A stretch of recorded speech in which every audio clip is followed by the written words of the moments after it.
Let's head back to the voicemail of Truth and Reason.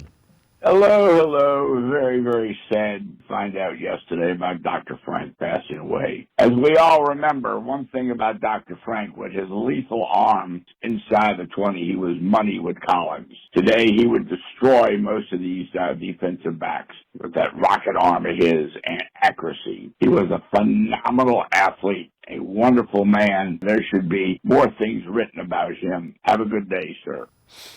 As always, appreciate all of the voicemails. He's referring to Frank Ryan, was a mathematics professor at Case Western Reserve University. Casey, Terry Pluto wrote an article that was really interesting. Said if you looked at Frank Ryan back in the day, you'd think he was Joe Flacco. And he is the quarterback, the last guy that was quarterback of a Browns team that won an NFL championship pre-Super Bowl days. Yeah, I was sad to hear of his passing yesterday. And actually, you bring up Terry Pluto.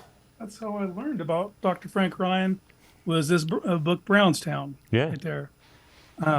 Excellent book. If you're wanting to get in touch with the roots of the Browns and that last championship team in '64, that's an excellent place to start.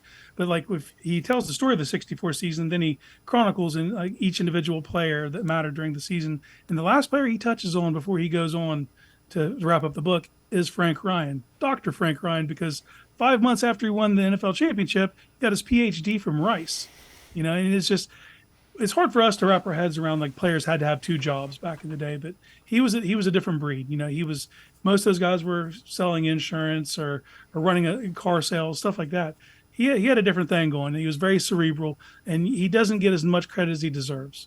In that '64 championship game, he only completed 11 passes. 3 of them were touchdowns. And they beat the Colts 27-0. They routed them that day, and they did it on the arm of Frank Ryan.